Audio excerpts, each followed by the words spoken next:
Hello. TC help YouTube channel पर आपका स्वागत है।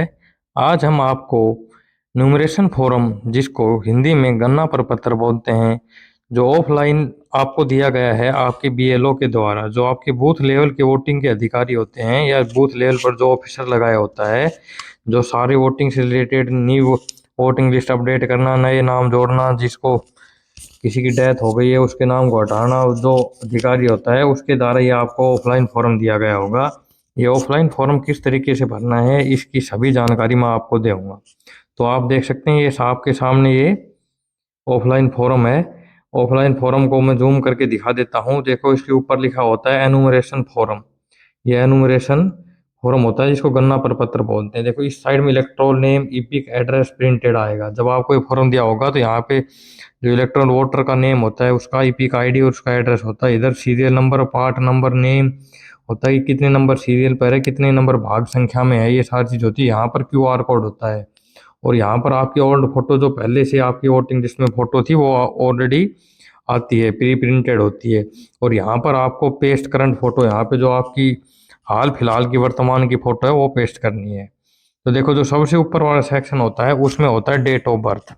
ये बहुत आसान है। डेट ऑफ बर्थ सबको अपनी पता होता है, सब कोई अपनी डेट ऑफ बर्थ डाल सकते हैं। ऊपर वाला सेक्शन किसका होता है? डेट ऑफ बर्थ का। सब कोई अपनी डेट ऑफ बर्थ डाल सकते हैं। ये DDMMYYYY फॉर्मेट में होता है। सबसे पहले डेट, फिर मंथ, फिर ईयर। उसके बाद होता है आधार नंबर। आधार नंबर ये ऑप्शन दिया हुआ है, आप भर भी सकते हैं नहीं भी, लेकिन आप भर देंगे तो सही है कि आपका आधार आपकी वोटिंग आईडी के साथ जो पहचान पत्र है उसके साथ अटैच हो जाएगा। तो इसमें आधार नंबर डाल सकते हैं, ये भी बहुत आसान है। आधार नंबर डालना भी बहुत आसान है। उसके बाद अगला सेक्शन है मोबाइल नंबर वाला। मोबाइल नंबर भी सभी को पता होता है, डाल सकते हैं। उसके बाद फादर गार्डियन नेम, पिताजी का, या आपके पिताजी नहीं है तो कोई और दादाजी वगैरह उनका भी डाल सकते हैं आप। या दादा लिख के उनका नाम डाल सकते हैं।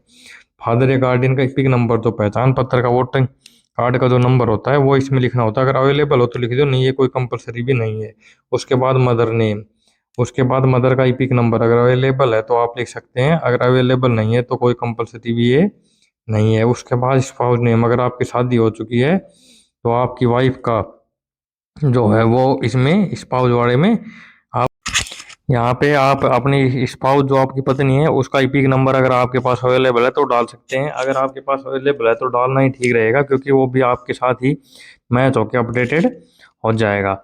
उसके नीचे हम चलते हैं तो यहाँ पे दो होते हैं, दो बॉक्स हैं। देखो एक होता है डिटेल ऑफ द इलेक्ट्रोनम electoral of the last SIR। देखो लास्ट SIR 2000 टू 2002 में हुई थी लगभग सी सभी स्टेट में, किसी में 2003 में भी हुई थी। तो जो लास्ट SIR में अगर आपका नाम है तब तो ये वाला बॉक्स भरा जाएगा। अगर लास्ट SIR जो हुई थी स्पेशल इंटेंसिव रिवीजन, अगर उसमें आपका नहीं है नाम तो आपका ये वाला फॉर्म भरा जाएगा। ये वाला जो है पूरा बॉक्स ये भरा जाएगा। तो देखो इसमें बहुत आसान है। ये अब लास्ट SIR की डिटेल, आप सबके मन में क्वेश्चन होगा हमें कहाँ पे मिलेगी। तो लास्ट SIR की डिटेल आपको आपका जो BL होता है, बूथ लेवल का जो ऑफिसर होता है, उसी के पास मिलेगी। देखो इसमें वही नाम भरना है जो आपका लास्ट SIR में नाम था, वो आपको यहाँ पे भरना है। उसके बाद जो इपिक नंबर है जो लास्ट SIR में था, वो अगर अवेलेबल है उस SIR पर, काफ़ी SIR ऐसी हैं जिनमें उनका नाम तो है लेकिन उनका इपिक नंबर नहीं है, तो वो कोई कंपलसरी नहीं है। उनके रिलेटिव नेम, उनके पिताजी दादाजी का जो भी नाम उनके SIR में आ रहा है, वो रिलेशनशिप क्या है, पिताजी है तो पिता, दादा है तो दादा, डिस्ट्रिक्ट कौन से डिस्ट्रिक्ट में थी वो, कौन से जिले में थी, स्टेट कौन से राज्य में थी, AC नंबर होता है। आपका जो विधानसभा नंबर होता है वो कौन सा है, मतलब कौन सी विधानसभा में थी वो। यही सेम नंबर जो SIR में होता है वो, यहाँ तो उनका नाम लिखना है और यहाँ पे उनका नंबर लिखना है। जैसे कोई किसी का अगर 60 में है तो 60 पार्ट नंबर ले ले उनके, और कितने सीरियल नंबर पर उसका नाम है वो यहाँ पे लिखना है। ये वाला बॉक्स तो भरना है जिनका लास्ट SIR में डिटेल थी।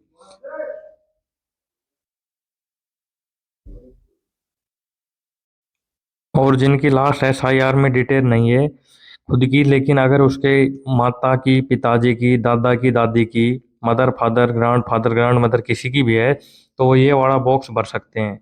इस वाले बॉक्स में भी सेम वही डिटेल है जो आपके फादर की है वो भरनी है। इसमें खुद का नाम नहीं भरना है। जिसकी लास्ट SIR में आपके रिलेटिव की डिटेल है उसका भरना है। जिसमें अगर आपके फादर की है तो यहाँ पे फादर का नाम आएगा, यहाँ पर फादर का एपिक नंबर आएगा, यहाँ पर फादर के पिताजी का या उनकी माताजी का, जिसका भी रिलेशनशिप उस SIR में दिखा रखा है उसमें आएगा। इस रिलेशनशिप में वही माता पिता या उनके जो दादा दादी हैं आपके पिताजी के, उसके हिसाब से आएगा। डिस्ट्रिक्ट मतलब जो जिस जिले में था वो, स्टेट मंथ जिस राज्य में था वो, एसी नंबर जिस विधानसभा नंबर में था, मतलब जिस असेंबली नंबर में था, वो यहाँ पर आएगा। और यहाँ पे उनके नंबर आएंगे, यहाँ पर नाम आएगा, ये नंबर आएंगे, ये भर के आप, जिनका डिटेल SIR 2002 या 2003 में जब भी आपकी स्टेट में हुआ था लास्ट SIR, अगर उस डिटेल में नहीं है तो ये वाला आपका भरना है।